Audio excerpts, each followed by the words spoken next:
Bapak Ibu sekalian, mari kita bangkit berdiri. Kita akan mulai ibadah kita pagi hari ini dengan mengagungkan nama Tuhan, menyanyikan pujian dari PKJ 35, Suci, Suci, Suci.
Kebaktian kita berlangsung dalam nama Bapa, Anak, dan Roh Kudus.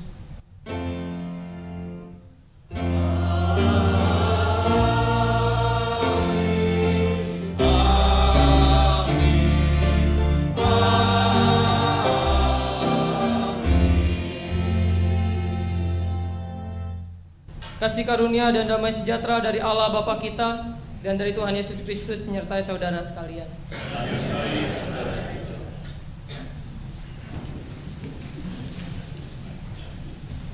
Selamat pagi Bapak Ibu yang dikasihi oleh Tuhan Yesus Kristus.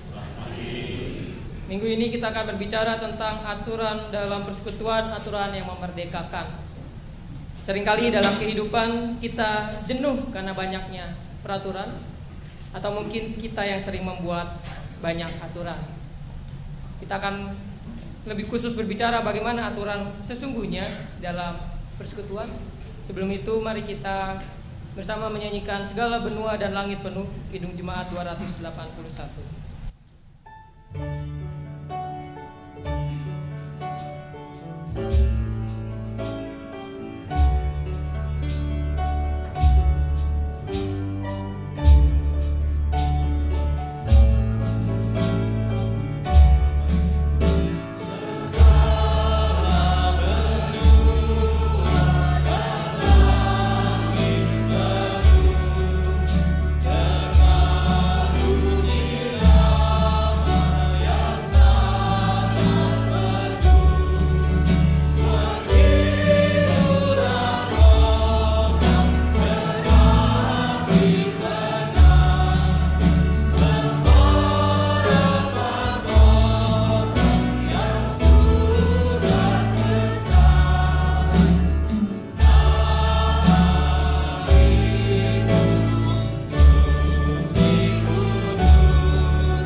Mari kita bersatu dalam doa. Bapak Ibu yang dikasihi oleh Tuhan Yesus Kristus, diberikan kesempatan secara pribadi pada setiap kita untuk mengaku dosa secara pribadi di hadapan Tuhan.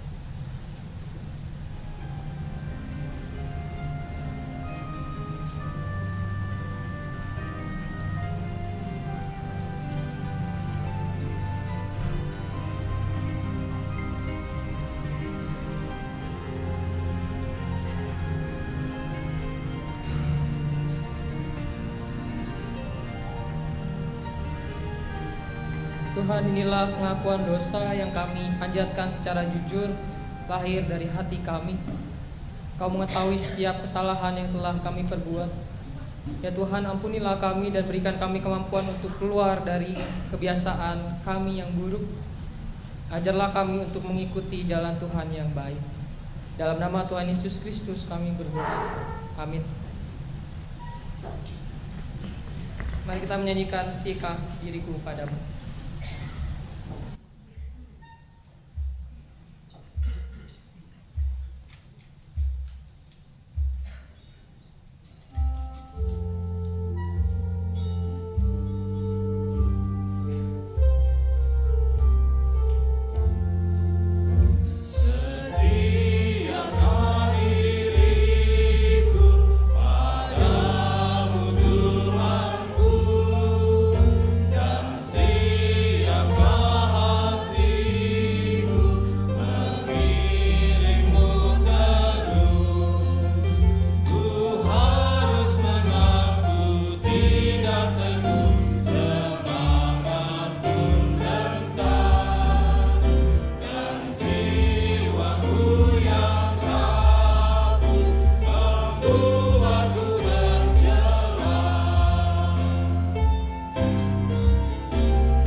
setiap kita yang telah mengaku dosa secara jujur, kini terimalah anugerah dari Tuhan yang diambil dari Roma 5 ayat yang pertama. Sebab itu kita yang dibenarkan karena iman, kita hidup dalam damai sejahtera dengan Allah oleh karena Tuhan kita Yesus Kristus. Demikianlah berita anugerah dari Tuhan. Syukur.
Sebelum kita membaca dan mendengarkan firman Tuhan, kita akan mendengarkan pujian dari Bapak Evangelis Gunawan.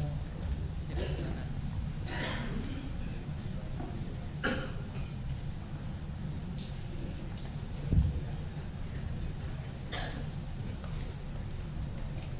Shalom. Sebuah persembahan pujian indahnya cintamu kiranya menjadi berkat buat kita semua.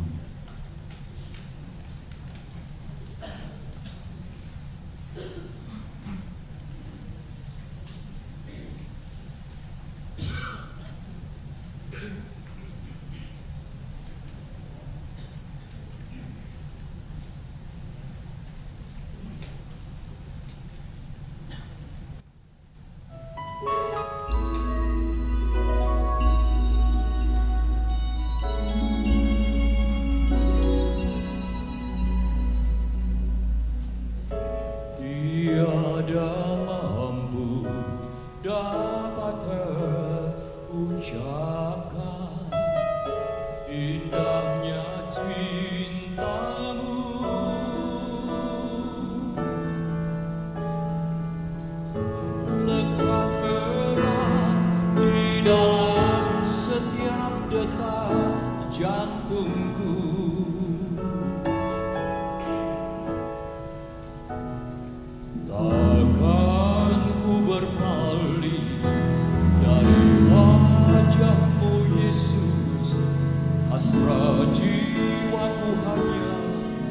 milikmu satu.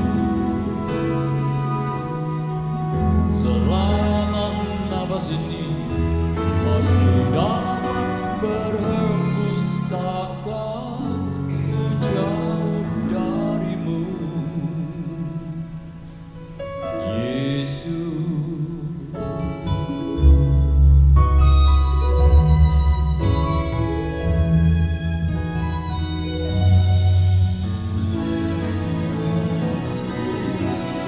Dapat berbicara indahnya cintamu,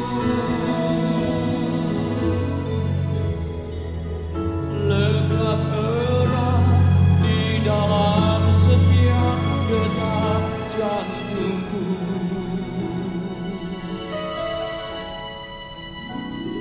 Takkan ku berpaling dari wajahmu, Yesus.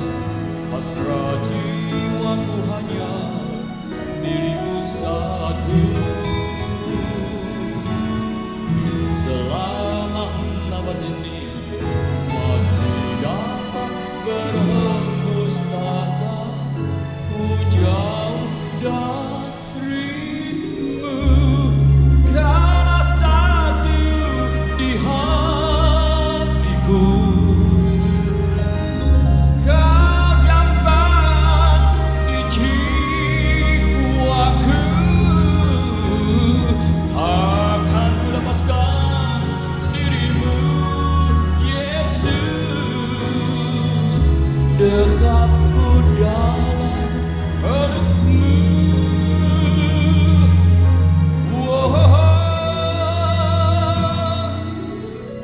Takkan ku berpaling dari wajahmu, Yesus.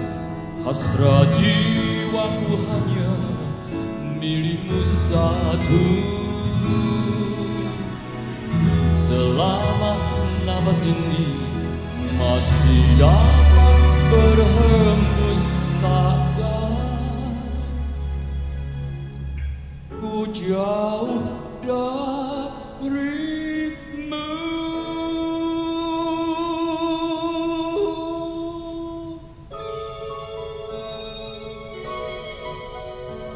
Yesus, Yesus. Amin.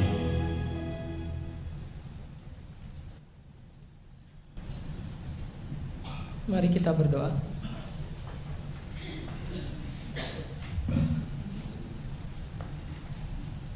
Tuhan, kami bersyukur pada pagi hari ini Tuhan berikan kami kesempatan untuk sebentar lagi akan bersama-sama membaca dan merenungkan firman-Mu. Berikan kami hikmat agar kami boleh mengerti setiap firman yang kami baca, dan berikan kami kemauan dan kemampuan untuk melakukan firman-Mu dalam kehidupan kami. Dalam nama Tuhan Yesus Kristus kami berdoa. Amin.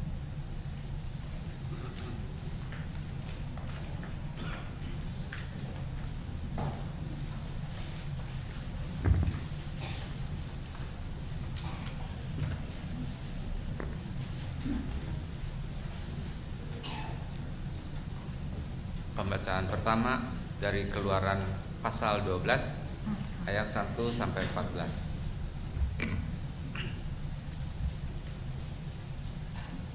Tentang perayaan Paskah. Berfirmanlah Tuhan kepada Musa dan Harun di tanah Mesir. Bulan ini akan menjadi permulaan segala bulan bagimu. Itu akan menjadi bulan pertama bagimu tiap-tiap tahun. Katakanlah kepada segenap jemaah Israel, pada tanggal 10 bulan ini diambillah oleh masing-masing seekor anak domba menurut kaum keluarga, seekor anak domba untuk tiap-tiap rumah tangga. Tetapi jika rumah tangga itu terlalu kecil jumlahnya untuk mengambil seekor anak domba, maka ia bersama-sama dengan tetangganya yang terdekat ke rumahnya haruslah mengambil seekor menurut jumlah jiwa. Tentang anak domba itu, kamu buatlah perkiraan menurut keperluan tiap-tiap orang. Anak dombamu itu harus jantan, tidak bercela, berumur setahun. Kamu boleh ambil domba atau kambing. Kamu harus mengurungnya sampai hari yang ke-14 bulan ini. Lalu seluruh jemaah Israel yang berkumpul harus menyembelihnya pada waktu senja. Kemudian dari darahnya haruslah diambil sedikit dan dibubuhkan pada kedua tiang pintu dan pada ambang atas pada rumah-rumah di mana orang memakannya. Dagingnya harus dimakan mereka pada malam itu juga. Yang dipanggang mereka harus makan dengan roti yang tidak beragi beserta sayur pahit. Janganlah kamu memakannya mentah atau direbus dalam air. Hanya dipanggang di api, lengkap dengan kepalanya dan betisnya dan isi perutnya. Janganlah kamu tinggalkan apa-apa dari daging itu sampai pagi. Apa yang tinggal sampai pagi kamu bakarlah habis dengan api. Dan beginilah kamu memakannya. Pinggangmu berikat, kasut pada kakimu dan tongkat di tanganmu. Buru-burulah kamu memakannya. Itulah Paskah bagi Tuhan. Sebab pada malam ini aku akan menjalani tanah Mesir, dan semua anak sulung dari anak manusia sampai anak binatang akan kubunuh. Dan kepada semua Allah di Mesir akan kujatuhkan hukuman. Akulah Tuhan.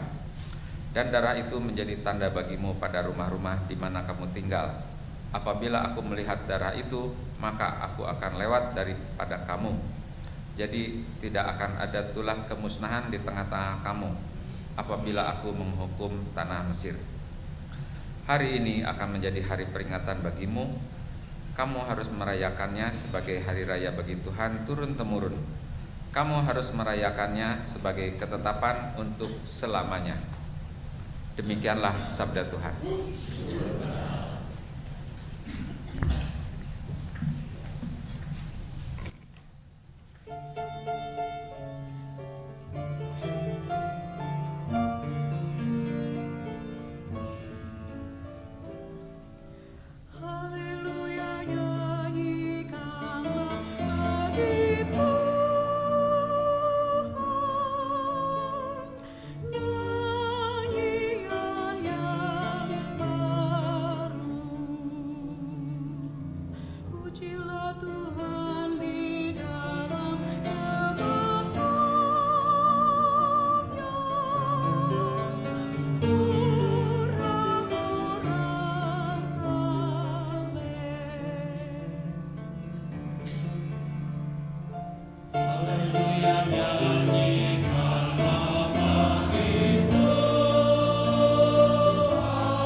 Bacaan kedua diambil dari Roma 13 ayat 8 sampai 14. Kasih adalah kegenapan hukum Taurat. Janganlah kamu berhutang apa-apa kepada siapapun juga, tetapi hendaklah kamu saling mengasihi. Sebab barang siapa mengasihi sesamanya manusia, ia sudah memenuhi hukum Taurat. Karena firman, jangan berzina, jangan membunuh, jangan mencuri, jangan mengingini, dan firman lain manapun juga sudah tersimpul dalam firman ini, yaitu kasihilah sesamamu manusia seperti dirimu sendiri. Kasih tidak berbuat jahat terhadap sesama manusia, karena itu kasih adalah kegenapan hukum Taurat. Hal ini harus kamu lakukan karena kamu mengetahui keadaan waktu sekarang, yaitu bahwa saatnya telah tiba bagi kamu untuk bangun dari tidur. Sebab sekarang keselamatan sudah lebih dekat bagi kita daripada waktu kita menjadi percaya. Hari sudah jauh malam, telah hampir siang. Sebab itu marilah kita menanggalkan perbuatan-perbuatan kegelapan dan mengenakan perlengkapan senjata terang. Marilah kita hidup dengan sopan seperti pada siang hari. Jangan dalam pesta pora dan kemabukan, jangan dalam percabulan dan hawa nafsu, jangan dalam perselisihan dan iri hati.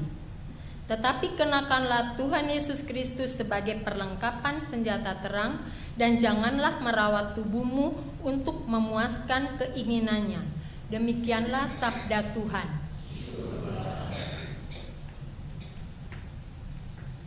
Bacaan Injil diambil dari Matius 18 ayat yang ke-15 hingga ke-20.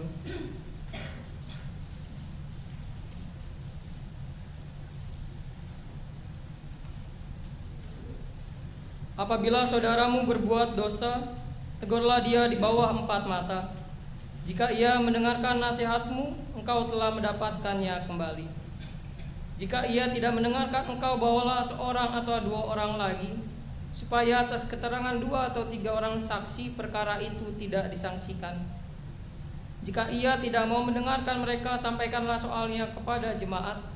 Dan jika ia tidak mau juga mendengarkan jemaat, pandanglah dia sebagai seorang yang tidak mengenal Allah atau seorang pemungut cukai. Aku berkata kepadamu, sesungguhnya apa yang kamu ikat di dunia ini akan terikat di sorga, dan apa yang kamu lepaskan di dunia ini akan terlepas di sorga. Dan lagi aku berkata kepadamu, jika 2 orang daripadamu ini di dunia ini sepakat meminta apapun juga, permintaan mereka itu akan dikabulkan oleh Bapa-Ku yang di sorga. Sebab di mana 2 atau 3 orang berkumpul di dalam namaku, di situ aku ada di tengah-tengah mereka. Demikianlah Injil Yesus Kristus. Berbahagialah setiap kita yang mendengarkan firman Tuhan dan yang memeliharanya. Haleluya.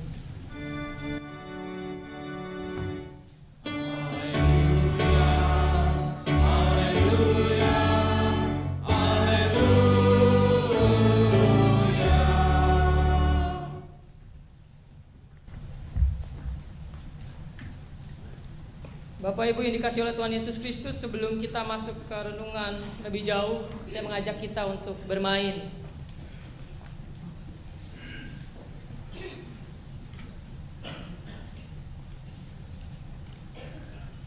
Ya, silahkan bermain.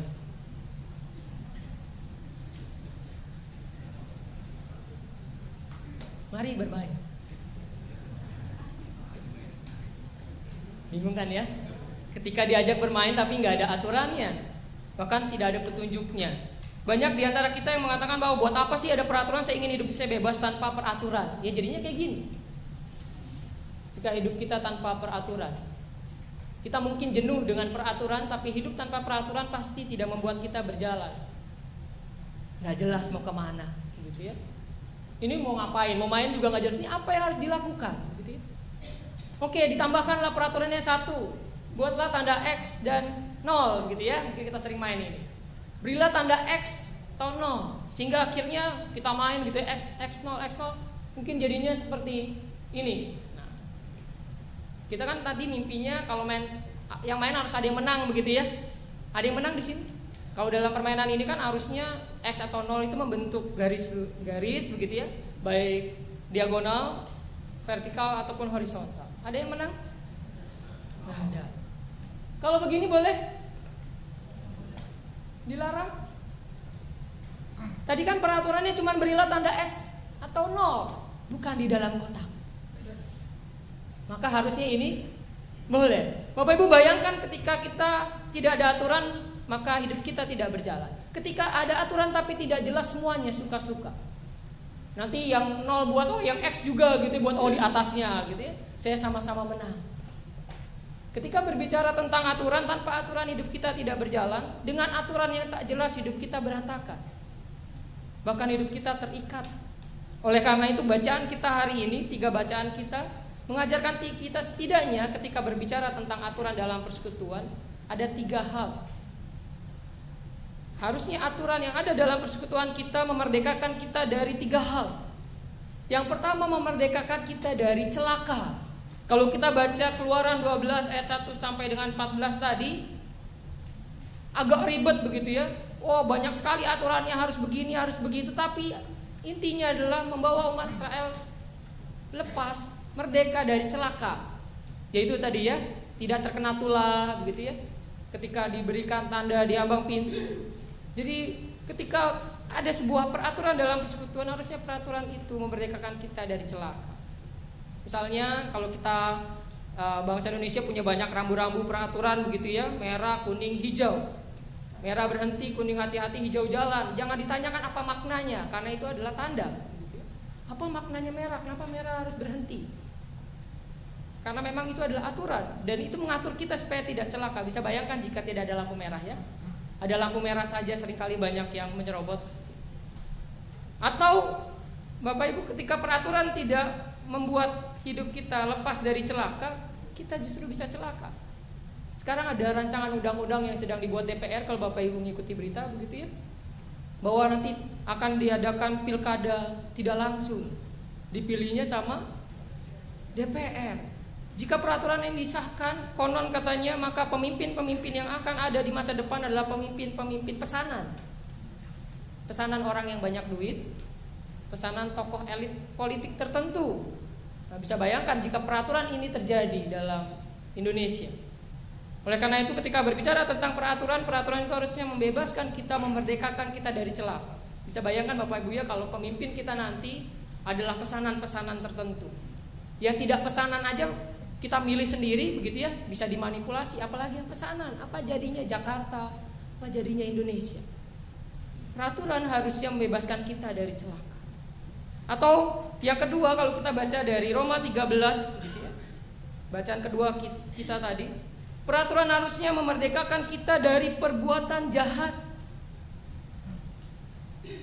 Kasih adalah kegenapan hukum Taurat. Hukum Taurat adalah peraturan untuk komunitas, untuk persekutuan pada zaman Israel itu. Dan kasih adalah kegenapan hukum Taurat, maka seharusnya hukum Taurat tidak berbuat jahat karena kasih tidak berbuat jahat. Itu kan kata Roma 13 ya. Dan harusnya peraturan yang kita buat pun, peraturan yang ada di persekutuan kita, baik di gereja, di rumah, di masyarakat, di tempat kita kerja, tidak memprovokasi siapapun untuk berbuat jahat.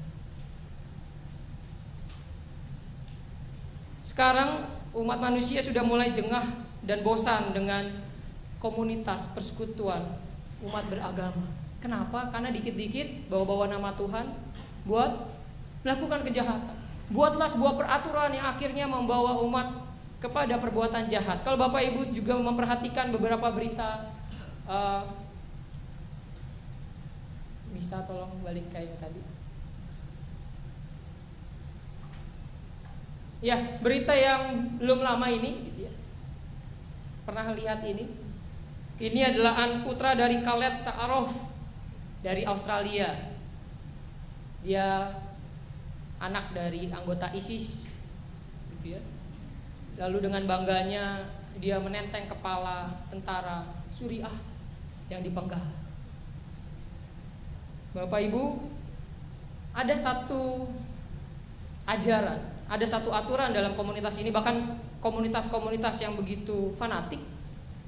Mereka mengatakan bahwa halal hukumnya darah orang kafir tercurah. Halal hukumnya darah orang-orang disebutkan begitu ya, tercurah karena mereka sama dengan babi yang memang harus mati. Makanya kalau kita lihat sekarang ISIS begitu luar biasanya, peraturan ini akhirnya membuat banyak sekali orang-orang terprovokasi. Apalagi dengan ada iming-iming gitu ya, nanti masuk surga, nanti sudah dijamin ada tempat di sana. Persekutuan yang tidak membuat sebuah peraturan yang membuat kita terlepas dari yang jahat, akhirnya memprovokasi banyak orang. Akhirnya mungkin saya menemukan juga di internet orang Kristen ikut-ikutan. Kalau tadi kan dari kalangan tertentu membuat sebuah aturan bahwa halal hukumnya orang kafir darahnya tercurah, lalu orang Kristen juga ikut-ikutan. Kapan darah Muslim halal? Yang satu ingin melegalkan pembunuhan atas nama Tuhan, lalu ada yang mau ikut-ikutan gitu ya. Kapan darah Muslim halal? Apakah kita mau ikut-ikutan peraturan ini masuk ke persekutuan kita? Harusnya sekali lagi Bapak Ibu, Roma 13 mengatakan bahwa kasih itu tidak melakukan yang jahat. Harusnya dalam persekutuan kita, aturan yang ada dalam persekutuan kita tidak membawa kita dalam perbuatan yang jahat, tidak membuat kita terprovokasi untuk melakukan hal yang jahat. Ketiga dari bacaan Injil, kalau kita lihat, peraturan harusnya memerdekakan kita dari sebuah tindakan terlalu cepat menghakimi.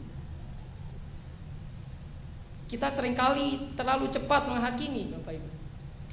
Ada orang yang berbuat salah, lalu kita langsung menghakimi, oh dia pasti berbuat salah, padahal baru sekilas melihat. Lalu kita yang tidak melakukan kesalahan dan melakukan peraturan dengan benar, lalu kita mengatakan bahwa kita adalah orang yang benar.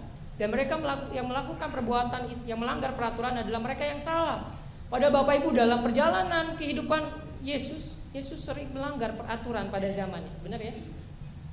Lalu yang mengkritik dan merasa diri paling benar karena Yesus melakukan salah, dia benar adalah orang Farisi dan ahli-ahli Taurat. Matius yang kita baca, Matius 18, mengajak kita bagaimana peraturan tidak membuat kita cepat menghakimi. Cepat sekali ada orang salah lalu kita hakimi dia sesat, lalu kita hakimi dia telah melakukan sesuatu yang tidak baik gitu ya. Kalau kita lihat baik-baik, nanti kita lihat begitu ya, bagaimana Matius 18 menata kehidupan persekutuan supaya tidak cepat menghakimi. Bapak Ibu pernah mendengar berita tentang Dahlan Iskan yang menabrak dinding tebing?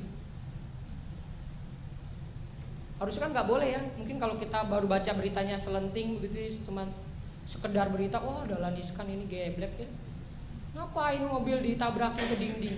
Yang lebih kerennya lagi, yang ditabrak itu mobil listrik Tukusi, saya nggak tahu bagaimana bacanya gitu, Tukusi mungkin ya, ditabrakin ke dinding. Nah kita baru tahu beritanya seperti itu langsung, wah ini orang apa sih gitu ya, kenapa dia melakukan hal yang tidak baik. Bapak Ibu, ketika dia melakukan itu dia punya alasan. Dan jika kita tidak meneliti alasan itu, kita langsung menghakimi Dahlan Iskan melakukan sesuatu yang salah. Walaupun Dahlan Iskan bilang, saya siap diproses hukum. Lalu dia memberi alasannya bahwa waktu dia melakukan uji coba terhadap mobil listrik Tukusi tadi, dia menabrak dinding tebing di desa Ngerong, Pasuruan, Magetan. Kenapa dia menabrak? Karena remnya blong. Daripada mencelakakan orang banyak, maka lebih baik dia menabrakkan mobilnya ke dinding. Daripada mobil melaju terus dan menabrak yang ada di depannya, lebih baik ditabrakkan mobilnya ke dinding dan berhenti. Tapi seringkali kan kita tidak mau tahu alasan orang lain berbuat sesuatu. Aturan yang kita buat membuat kita sombong dan merasa bahwa ketika kita sudah mengikuti peraturan maka kita benar, yang tidak mengikuti aturan maka mereka salah. Dan tanpa tidak mau tahu. Makanya kalau kita baca Matius 18, kita diajak untuk cari tahu. Ketika rekan kita dalam persekutuan melakukan sebuah tindakan yang jahat dan berdosa menurut persekutuan itu, harusnya kita cari tahu. Begitu juga nanti dalam kehidupan berkeluarga, jika anak kita melakukan sesuatu yang salah, ya cari tahu dulu. Seringkali banyak anak remaja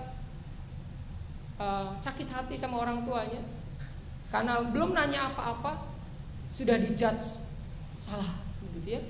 Ada satu tulisan yang komik begitu ya, komik yang menyindir orang tua.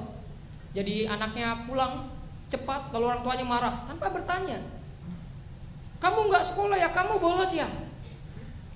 Lalu ketika pulang lama, orang tuanya juga sama marah-marah lagi. Kamu ngapain aja, kamu di sekolah ngapain? Kamu nggak sekolah ya, kamu pasti keluyuran ya, pasti kamu ke klub. Lalu ketika dia nggak sekolah, orang tuanya marah-marah juga. Kamu udah dibayarin sekolah, papa udah berjerih lelah bekerja untuk membayar kamu sekolah, tapi kamu malas tidak sekolah. Lalu anaknya marah. Papa kenapa nggak nanya dulu sih, setiap kali marah-marah terus dan tidak mau tahu apa yang saya lakukan. Hari ini kan libur, Pak. Tapi seringkali kita nggak mau tahu kan ya. Seringkali kita tidak mau tahu kenapa seseorang melakukan hal itu, lalu dengan cepat kita menghakiminya, termasuk anak kita, atau mungkin pasangan hidup kita, atau mungkin rekan kita, atau mungkin tetangga kita, dan juga persekutuan kita. Roma 18 mengajak kita, Matius 18 mengajak kita, pertama-tama apabila saudaramu berbuat dosa, tegurlah dia di bawah 4 mata. Ajak dulu bicara, tegur dulu. Bisa jadi kita yang salah. Kalau dia yang salah maka nasihatilah. Jika ia mendengarkan nasihatmu, engkau telah mendapatkannya kembali. Kan bersyukur kalau bisa langsung 4 mata kita memberikan nasihat. Gosip di luar sana tidak membuat orang berubah. Dia salah nih, lalu kita, misalnya ada satu teman kita berbuat salah, berbuat dosa, lalu kita sebarkan beritanya itu ke satu gereja. Yakinlah dia tidak akan berubah. Malah mungkin dia pergi dari gereja itu. Ketika anak kita juga berbuat salah, lalu kita tidak melakukan sebuah klarifikasi, berbicara baik-baik, justru mungkin dia kabur dari rumah. Gitu kan ya? Kenapa tidak bicara 4 mata dulu sebelum kita melebarkan kasusnya, melemparkan ke banyak orang? Matius 18 mengajak kita, coba lakukan pembicaraan 4 mata. Kalau memang gak bisa gimana? Masih ada proses selanjutnya, gitu ya. Jika ia tidak mendengarkan, kau bawalah seorang atau 2 orang lagi, supaya atas keterangan 2 atau 3 orang saksi perkara itu tidak disangsikan. Bawa 2 atau 3, ajak bicara. Pertama supaya ada saksi, supaya kita tidak dianggap fitnah, gitu ya. Yang kedua bisa jadi 2 atau 3 orang itu lebih ahli daripada kita. Kita nggak bisa menyelesaikan masalahnya, mungkin 2 atau 3 orang ini bisa. Mungkin Bapak Ibu tidak bisa menyelesaikannya ketika manggil pendeta, mungkin bisa. Manggil psikolog mungkin bisa. Panggil 2 atau 3 orang. Atau mungkin dalam persekutuan Bapak Ibu tidak bisa menyelesaikan masalah teman satu pelayanannya atau satu gereja, tapi mungkin teman yang lain yang dekat dengan dia bisa memberikan nasihat. Kalau 2 atau 3 orang tidak bisa juga, maka ayat ke-17, jika ia tidak mau mendengarkan mereka, sampaikanlah soalnya kepada jemaat. Barulah soal itu disampaikan ke jemaat. Tapi ada prosesnya kan ya. Aturan inilah yang harusnya ada di jemaat kita, harusnya ada di persekutuan kita, baik persekutuan bergereja, persekutuan dalam rumah tangga, persekutuan dalam tempat kita kerja, atau persekutuan dalam persahabatan kita. Bagaimana aturan yang kita buat, sekali lagi hidup tidak bisa tanpa aturan. Kita butuh aturan untuk berjalan maju. Dan ketika dibuat aturan, biarlah aturan itu membebaskan kita dari celaka tadi, membebaskan kita dari perbuatan jahat, dan tidak cepat menghakimi. Amin.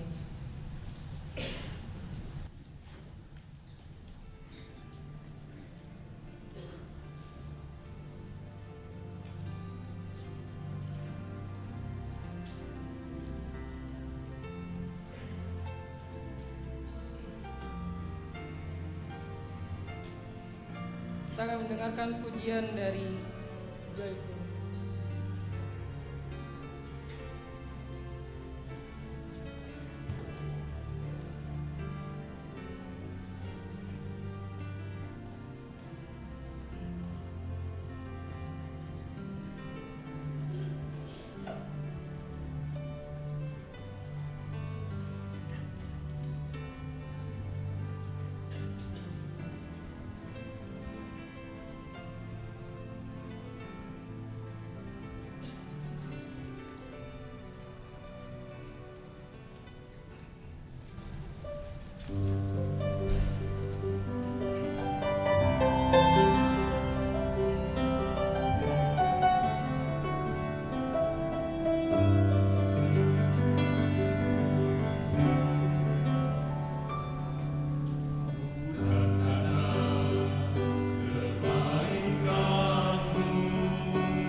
Jemaat yang terkasih dalam Tuhan Yesus Kristus, dengan berdiri dan marilah kita bersama dengan umat Allah di masa lalu, masa kini, dan masa depan, mengingat pengakuan pada baptisan kita menurut pengakuan iman Rasul.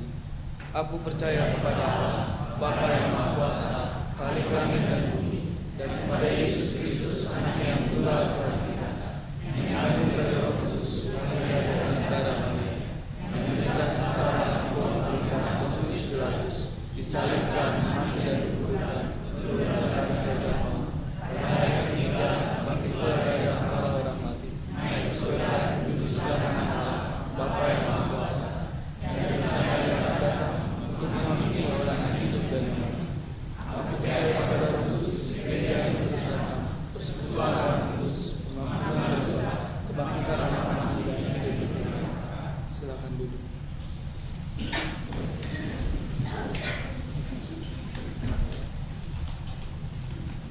Mari kita berdoa. Tuhan, kami bersyukur pada saat ini kami diberikan kesempatan untuk menaikkan doa syafaat kami. Saat ini kami berdoa untuk setiap kami yang sedang bergumul dalam pencarian pasangan hidup. Tuhan yang pimpin dan sertai kami. Tuhan yang tuntun kami sehingga kami boleh mendapatkan pasangan hidup yang memang sesuai kehendak Tuhan, yang mampu mendampingi kami sampai Tuhan memanggil kami. Kami berdoa juga untuk setiap kami yang sedang dalam pergumulan mencari pekerjaan. Tuhan juga yang sertai, berikan kesabaran, dan juga biarlah dalam masa menunggu itu kami boleh terus membina diri kami sehingga kami layak untuk menjadi orang-orang yang bekerja di suatu tempat. Dan kami juga yang boleh Tuhan berikan kesempatan untuk bekerja di suatu tempat, dan kami bergumul dengan segala macam hal di sana. Berikan kami kekuatan dan kemampuan, berikan kami kebijaksanaan untuk boleh menyikapi setiap masalah yang hadir. Kami juga berdoa Tuhan untuk setiap kami yang sedang bergumul dalam masalah keluarga kami masing-masing, kami yang sedang bertengkar dengan istri, suami, ataupun anak-anak kami. Ya Tuhan, berikan kami kelemah lembutan, berikan kami pengertian untuk boleh mengasihi mereka seperti Kristus mengasihi kami. Dan ajarlah kami untuk menegur mereka jika mereka berbuat salah sesuai dengan petunjuk Kristus, dan ajarlah kami untuk mengasihi mereka. Kami juga berdoa untuk setiap kami yang sedang terbaring sakit atau dalam proses pemulihan dari sakit. Tuhan, tolong pimpin dan sertai kami, biarlah melalui obat-obatan yang kami minum, tindakan medis yang dilakukan, dan juga kasih dari keluarga yang terus-menerus menyertai kami, biarlah boleh memulihkan kami dan memampukan kami melakukan aktivitas kami kembali.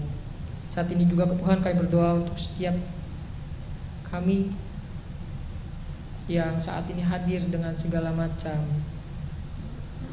masalah, baik masalah ekonomi, masalah dengan orang lain, atau masalah dengan diri kami sendiri. Tuhan, berikan kami kemampuan untuk mengatasi setiap masalah kami. Ajar kami untuk keluar dari masalah kami dan menyelesaikannya. Ajar kami melihat ada Kristus dalam setiap masalah kami, sehingga kami kuat untuk menyelesaikan masalah tersebut.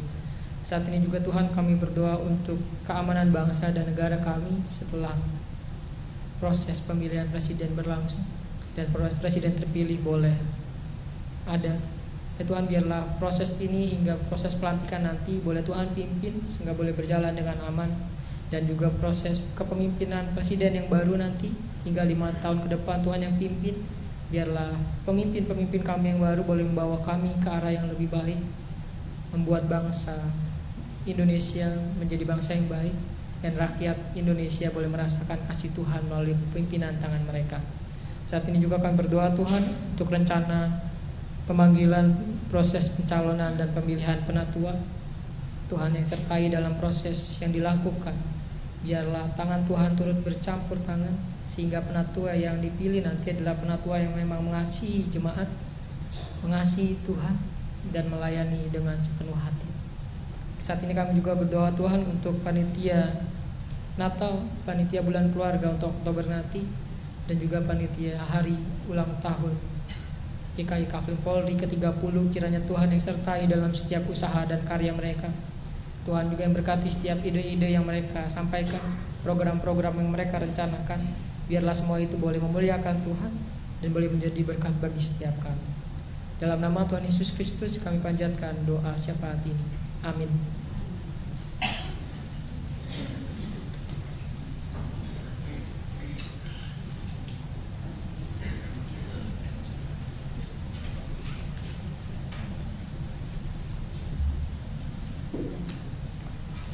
Tuhan, saat ini kita diberikan kesempatan untuk memberikan persembahan kita. Dan sebagai nat persembahan terambil dari Amsal 28 ayatnya yang ke-27. Siapa memberi kepada orang miskin tak akan berkurangan, tetapi orang yang menutup matanya akan sangat dikutuki.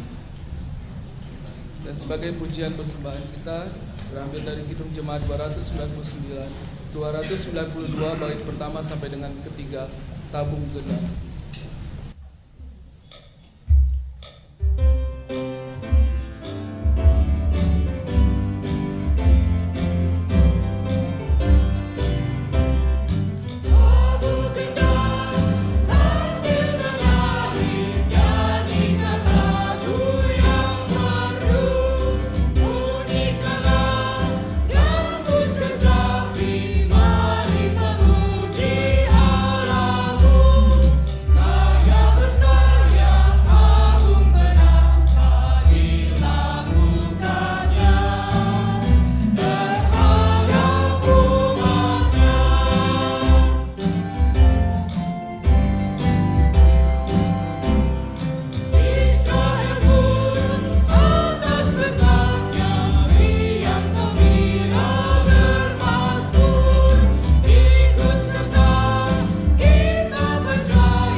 satu dalam doa.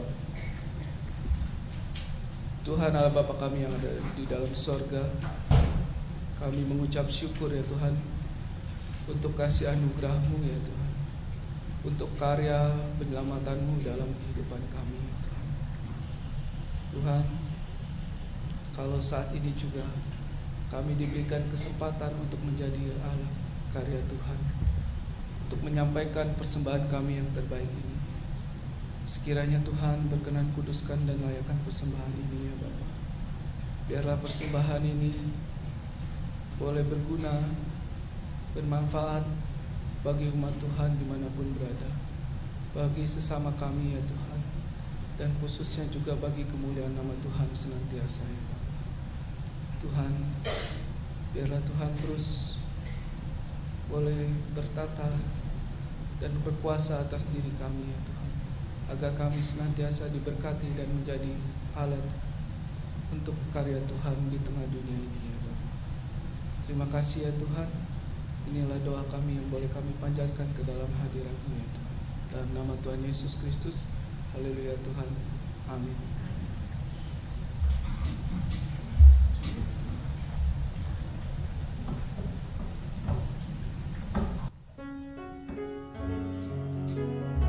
Kita akan menyanyikan Kidung Jemaat 309 bait pertama sampai dengan 4.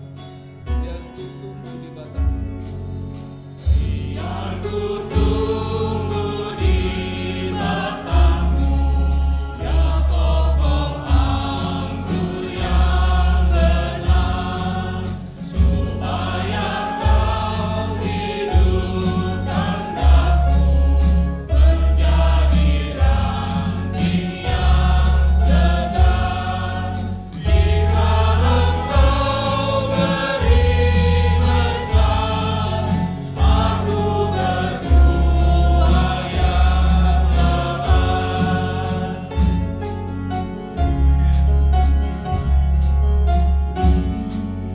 Tak mungkin aku kan mandiri, aku lemah di luar-Mu, hanya di dalam-Mu sendiri limpahlah hidup bagiku. Oleh-Mu buahku lebat yang tak berbuah di terang.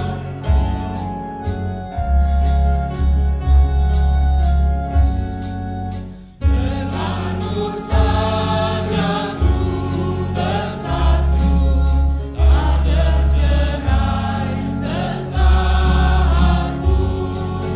Kasih-Mu pandu di jalanku, ku hidup oleh hidup-Mu. Dengan salib-Mu ku menang, jikalau Kau beri terang.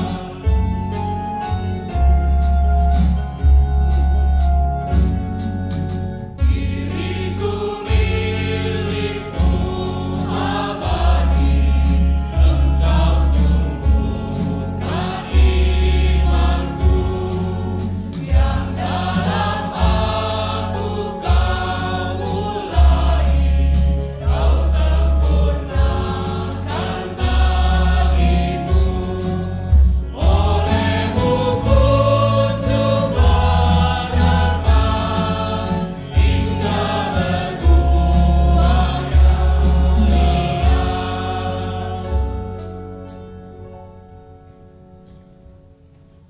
Arahkanlah hatimu kepada Tuhan. Jadilah saksi Kristus. Terpujilah Tuhan. Pergilah dengan sejahtera dan terimalah berkat Tuhan. Tuhan memberkati kita dan melindungi kita. Tuhan menyinari kita dengan wajah-Nya dan memberi kita kasih karunia. Tuhan menghadapkan wajah-Nya kepada kita dan memberi kita damai sejahtera.